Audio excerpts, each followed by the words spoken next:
Hello students, देखिए आज हम इस लेक्चर में आगे के न्यूमेरिकल्स करते हैं। जो हमने लास्ट टॉपिक पढ़ा था एब्नॉर्मल मॉलिक्यूलर मास, कुछ न्यूमेरिकल तो उससे रिलेटेड, बाकी कुछ और भी। ठीक है,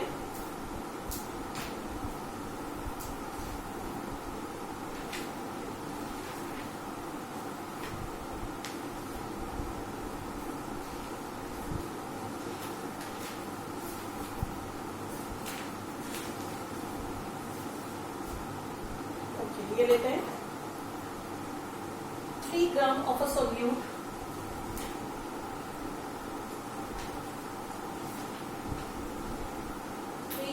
of a solute A in 100 ml of aqueous solution, 100 ml of aqueous solution gave an osmotic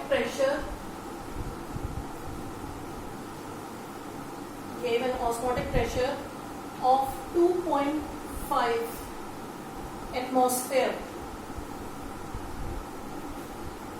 What is the nature of the solute?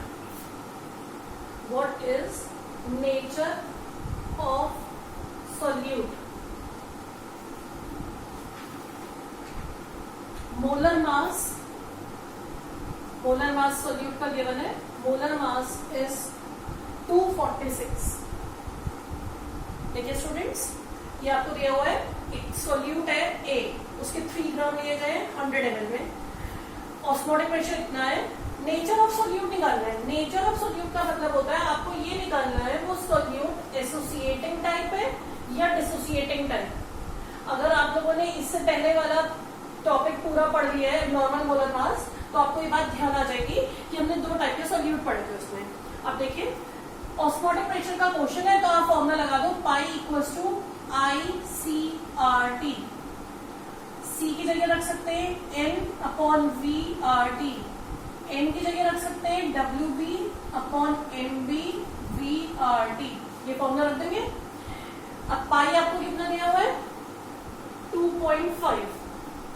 I आपको निकालना है, WB 3 ग्राम, R क्योंकि ये एटमॉस्फेयर में है तो R की वैल्यू एटमॉस्फेयर वाली 0.0821। टेम्परेचर क्वेश्चन में गिवन होगा आई थिंक, हाँ 25 डिग्री सेल्सियस। ये कैलकुलेशन करनी है एट 25 डिग्री सेल्सियस। तो 25 प्लस 273 कितना हो गया 298 केल्विन। टेम्परेचर केल्विन में।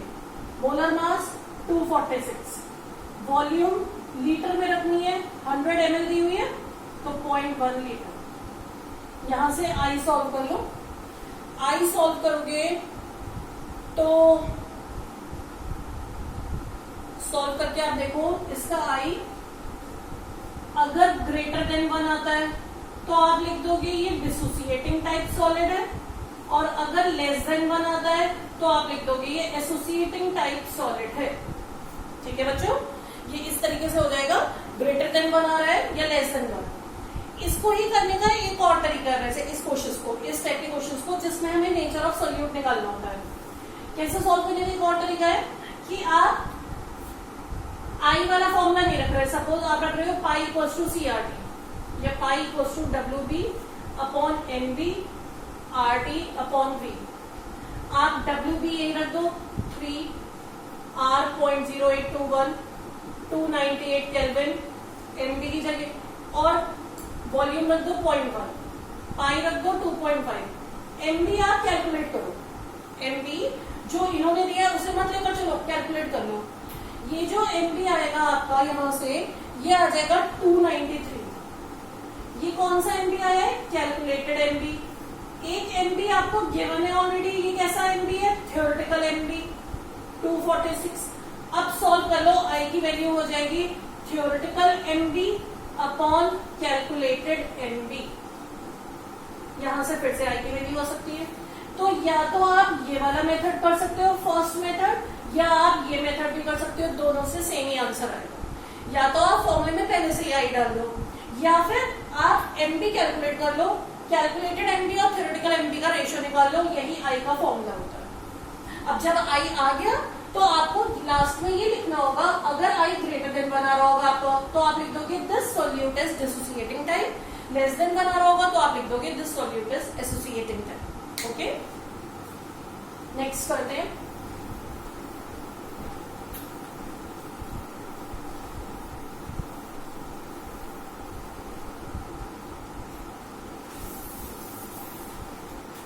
नेक्स्ट क्वेश्चन,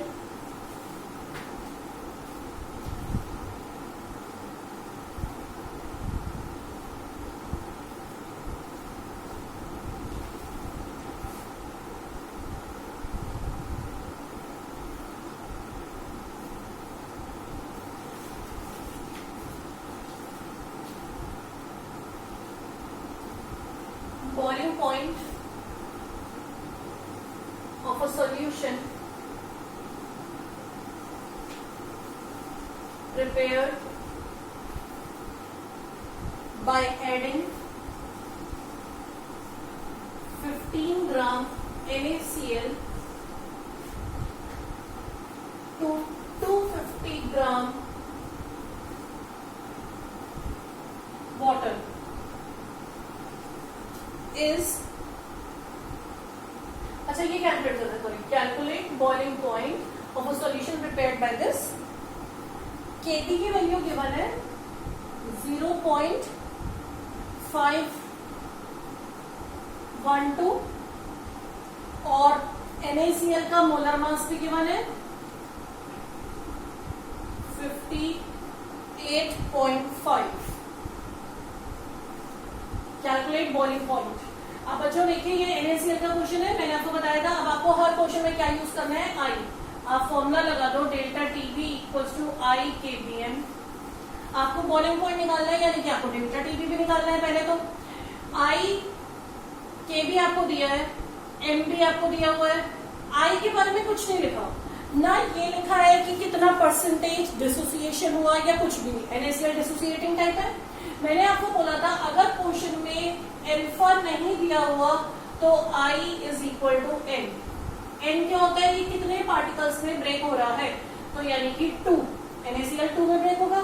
अब आप डाल दो वैल्यूज 2, 0.512, मोलैरिटी की जगह क्या हो जाएगा 15 ग्राम NaCl अपॉन NaCl का मॉलिक्यूलर वेट और weight of solvent in KG 0.25। यहां से आप डेल्टा टीबी निकाल लो, ये वैल्यू आ जाएगी सॉल्व करके डेल्टा टीबी 1.05 डिग्री सेल्सियस। पर आपको डेल्टा टीबी नहीं निकालना था, आपको निकालना था बॉइलिंग पॉइंट। अब आप फिर से फॉर्मूला यूज करो, delta TB equals to TB minus TB naught. ये 1.05 है, ये आपको निकालना है। टीबी नॉट हो गया प्योर वाटर का बॉइलिंग पॉइंट 100 डिग्री सेल्सियस। ये भी हम सेल्सियस में, ये सेल्सियस में ले लो, तो टीबी हो जाएगा 101.05 डिग्री सेल्सियस। देख लीजिए, अल्फा नहीं दिया था, आई एन के इक्वल हो गया। डेल्टा टीबी का फॉर्मूला लगाया, delta TB equal to I के बी एम, बस टीबी निकाल दिया फिर। आगे बच्चों समझ में, ठीक है। नेक्स्ट करते हैं और एक दो क्वेश्चन इसी टाइप के।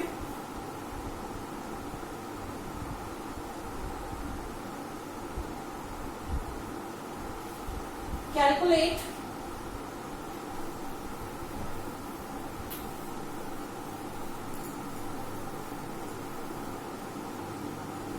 Question third, calculate freezing point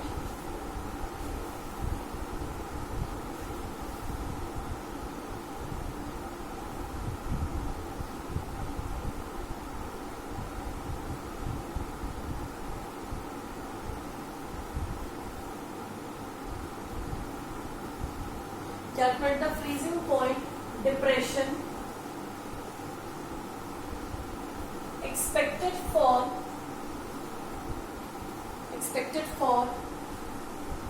0.0711 molar aqueous solution of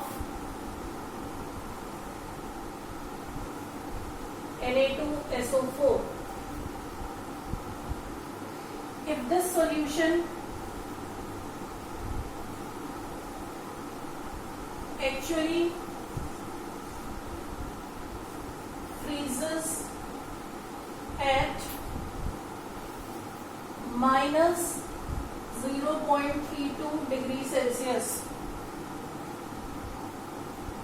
what will be Kf? Sorry, what will be Von-Hoff factor I? Kf given at 1.86 degree Celsius पर मोलर। पढ़ लीजिए क्वेश्चन एक बार ध्यान से।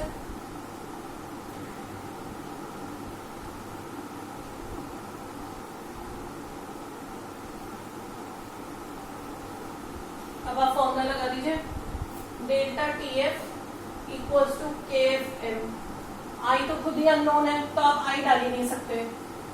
आई तो आप तब डालते हैं जब आपको आई पता होता डेल्टा टी एफ निकालना था, या डेल्टा टी एफ पता था आई निकालना था। यहाँ पे तो दोनों चीजें निकालनी है, तो आप पहले फॉर्मूला लगा दो, delta T F equals to K F M. K F की वैल्यू 1.86, मोलारिटी आपको दी हुई है 0.0711। सॉल्व कर लो इसे सॉल्व करके आ जाएगा आपका 0.132 डिग्री सेल्सियस। क्या आ गया आपका? ठीक है, ये तो आ गया आपका delta T F. Observe freezing point आपका है जो क्वेश्चन में दिया हुआ है, observe freezing point minus 0.32 degree Celsius, minus 0.32। तो डेल्टा टी एफ कितना हो जाएगा इसके हिसाब से? Observe delta T F 0 minus of 0.32, that means 0.32 degree Celsius. ये वाला जो डेल्टा टी एफ आया है ये कैसा आया है? कैलकुलेटेड। ये जो डेल्टा टी एफ था ये था ऑब्जर्व्ड। तो अब वॉन-हॉफ फैक्टर की वैल्यू आ गई, observed delta T F upon calculated delta T F. Observed वाला कितना है? 0.32, कैलकुलेटेड है 0.132। बस इससे आंसर निकाल लीजिए, आई आ गया 2.42। देखिए बच्चों, आई निकालने के दो तरीके होते हैं, या तो आप फॉर्मूले में ही आई डाल दो, लेकिन फॉर्मूले में तो आप आई डाल के तब निकाल सकते हो ना जब बाकी सब अननोन हो, बाकी सब नोन हो, सॉरी। या दूसरा तरीका है, पहले आप कॉलिगेटिव प्रॉपर्टी की वैल्यू कैलकुलेट कर लो। एक वैल्यू आपको क्वेश्चन में दी हुई है, एक आपने कैलकुलेट करी है, दोनों के रेशो से निकाल लो। तो यहाँ पर ये वाला मेथड लगेगा। किस जगह कौन सा मेथड लगाना है ये डिपेंड करता है कि क्वेश्चन में क्या दिया हुआ है। ठीक है, नेक्स्ट करते हैं।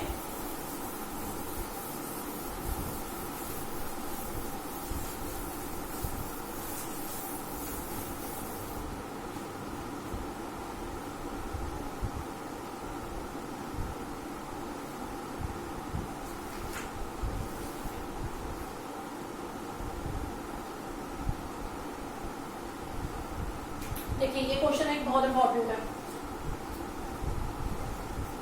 विच of the following has higher freezing point? ये क्वेश्चन बहुत इंपॉर्टेंट है बच्चों। Has higher freezing point. Option दिए 0.05 molar aluminium sulphate Al2SO4 whole thrice. दूसरा है 0.1 मोलर 0.1 मोलर K3FeCN6। ठीक है, इसे जस्टिफाई करना है कि दोनों में से फ्रीजिंग पॉइंट किसका हायर होगा।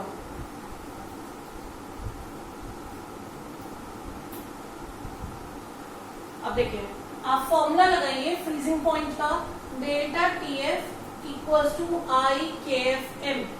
आपको दोनों का कंपेयर करना है फ्रीजिंग पॉइंट। पहले आप डेल्टा टी एफ कंपेयर कर लो। कंपेयर तो करने के लिए क्या आ गया? T F. पर फॉर्मूला है डेल्टा टी एफ का, तो पहले डेल्टा टी एफ कंपेयर करेंगे। दोनों में के एफ की वैल्यू तो सेम रहेगी क्योंकि दोनों एक्वस सॉल्यूशन है। सॉल्वेंट के बारे में कुछ नहीं लिखा तो हमेशा सॉल्वेंट क्या होगा? एक्वस। तो KF तो किस पर डिपेंड करता है, सॉल्वेंट पे, तो दोनों के लिए सेम है। तो अब पहले आप ले लो डेल्टा TF1, वो किस पर डिपेंड करेगा, I इंटू एम पे। ऐसे डेल्टा TF2 दूसरे वाले का I इंटू एम पे डिपेंड करेगा, ठीक है। पहले वाले का I कितना होगा, I कितना होगा बच्चों, Al2SO4 होल थ्राइस। इसका I कितना होगा, जितना इसका N है, जब अल्फा नहीं दिया होगा, N कितना होगा, 2 एल्यूमिनियम 3 सल्फेट, 2 एल्यूमिनियम 3 सल्फेट, तो I हो गया 5। मोलैरिटी कितनी है, अच्छा वैसे तो ये मोलैरिटी है, क्वेश्चन में दी है मोलैरिटी। क्वेश्चन में अगर डेंसिटी नहीं गिवन होती, मैंने आपको बताया मोलैरिटी मोलैरिटी एक ही होती है, तो अब आप मोलैरिटी को ही यहाँ रखो 0.05, तो ये कितना आ गया 0.25, 0.25। अब इधर आ जाओ, सेकेंड वाले के लिए I कितना है, देखिए बच्चों, इस टाइप के कंपाउंड्स को क्या बोला जाता है, कॉम्प्लेक्स कंपाउंड्स या फिर कोऑर्डिनेट कंपाउंड्स। इस बार 12th में आपका एक चैप्टर है, इस टाइप के कंपाउंड्स में पूरा एक चैप्टर है। उस चैप्टर में आप ये पढ़ेंगे, जो ये इस टाइप के कंपाउंड्स होते हैं जिसमें कुछ पार्ट को स्क्वायर ब्रैकेट में रखा जाता है। इनमें क्या होता है, जब इनका सॉल्यूशन बनाया जाता है तो सिर्फ ये बाहर वाला पार्ट आयनाइज होता है, लेकिन ये जो अंदर वाला पार्ट है ये आयंस में ब्रेक नहीं होता। Do not break into ions, ions में ब्रेक नहीं होता। तो अब कितने आयंस हो गए, 3 तो बाहर वाले पोटेशियम अलग हो गए और एक पूरा ये कैसे ब्रेक होगा, ये 3 तो पोटेशियम और एक पूरा ये, तो कितने आयंस हो गए, यानी कि इसके अंदर N हो गया 4, तो इसका I भी 4 हो गया। इसकी मोलैरिटी कितनी है 0.1, तो ये कितना आ गया 0.4, ठीक है। एक का 0.4 आ गया, एक का आ गया पहले वाले का 0.25, 0.40। तो सेकेंड वाले का K3FeCN6 has higher delta TF, इसका डेल्टा TF हायर है, इसका डेल्टा TF हायर है। डेल्टा TF होता क्या है बच्चों, डेल्टा TF होता है डिप्रेशन इन फ्रीजिंग पॉइंट, कि किसमें कितना डिप्रेशन आ गया। इसका डिप्रेशन तो 0.25 आया, इसका डिप्रेशन 0.40 आ गया, यानी कि इसका फ्रीजिंग पॉइंट 0.40 से नीचे चला गया, इसका फ्रीजिंग पॉइंट 0.25 से नीचे गया। तो ज्यादा नीचे किसका गया, इसका गया डेल्टा TF, जिसका ज्यादा है उसका फ्रीजिंग पॉइंट उतना ही कम हो जाएगा। डेल्टा TF और फ्रीजिंग पॉइंट में इनवर्स रिलेशन होगा। डेल्टा TF क्योंकि क्या है, डिप्रेशन इन फ्रीजिंग पॉइंट, जिसका डेल्टा TF जितना ज्यादा उसका फ्रीजिंग पॉइंट उतना ही कम। समझ रहे हैं मेरी बात, जिसका डेल्टा TF ज्यादा यानी कि डिप्रेस हो गया ज्यादा, तो उसका फ्रीजिंग पॉइंट उतना ही कम। तो अब अगर ये कंसेप्ट लगाया जाए, इसका डेल्टा TF हायर है, तो इसका फ्रीजिंग पॉइंट क्या होगा, it's freezing point will be low. हमें बताना था दोनों में से हायर फ्रीजिंग पॉइंट किसका है, सो 0.05 molar Al2SO4 whole thrice has higher freezing point। आ गया समझ में आप लोगों को कि डेल्टा TF जिसका ज्यादा उसका फ्रीजिंग पॉइंट कम, जिसका डेल्टा TF कम उसका फ्रीजिंग पॉइंट ज्यादा। डेल्टा TF निकालना कैसे, I इंटू एम करके। I दोनों का अलग अलग होगा, M दोनों का सेम है या डिफरेंट है, जो भी है उसके हिसाब से कैलकुलेट कर लो, I और M का प्रोडक्ट निकाल लो, ठीक है, ओके।